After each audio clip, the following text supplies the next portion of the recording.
जय माँ, जय माँ, जय माँ शारदा।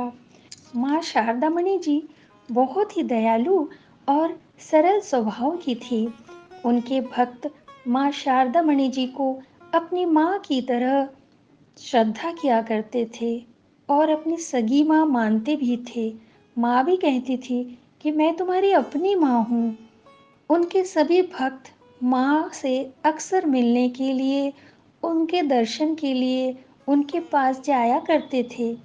माँ के पास बैठकर वे भक्त कई प्रश्न भी पूछा करते थे।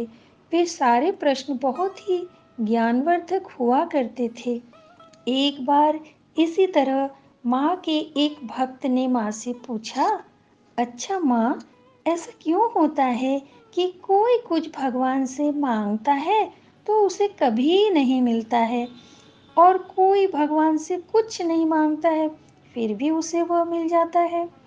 इसका क्या अर्थ होता है माँ? माँ ने अपने शिष्य के इस भोलेपन के प्रश्न को समझते हुए और फिर समझाते हुए कहा, बाबा, ईश्वर का मन बालक के स्वभाव के समान ही होता है। जैसा कि अक्सर छोटे छोटे बच्चे करते हैं ना, उसी प्रकार प्रभु भी अपने भक्तों के समीप अपनी लीला दिखाया करते हैं। असल में बाबा, यह सब है प्रत्येक व्यक्ति के अपने अपने पूर्व जन्म के कर्मों का खेल। जिनको आसानी से सब कुछ प्राप्त हो जाता है ना, तो यह समझना चाहिए कि उसके पूर्व जन्म के कर्मों के अनुसार उन्हें सब कुछ प्राप्त हो रहा है। अर्थात भगवान उन्हें चुनकर उनके प्राप्य वस्तु, जो कि उन्हें मिलना चाहिए, और उनकी जो भी अभिलाषाएं हैं उनकी पूर्ति कर देते हैं। और इसी प्रकार से प्रभु की कृपा उस व्यक्ति पर हो ही जाती है। उसकी अभिलाषा भी पूर्ण होने लगते हैं। भक्त ने फिर से पूछा, तो फिर माँ, क्या कृपा भी विचाराधीन होते हैं? माँ ने पुनः समझाते हुए कहा, हाँ बाबा, वह तो होता ही है।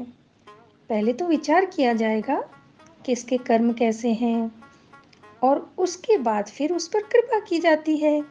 जिन्होंने जैसा कर्म किया है उसे उसी प्रकार, उसी के अनुसार विचार करके फल दिया जाता है।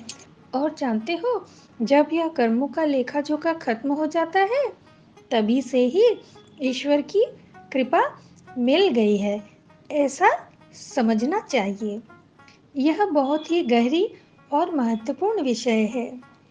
अगर लोग अपने कर्मों को समझ लें तो कोई कभी भी गलत कार्य नहीं कर सकता है, और उनको उनके कर्म के अनुसार शुभ फल प्राप्त हो जाते हैं।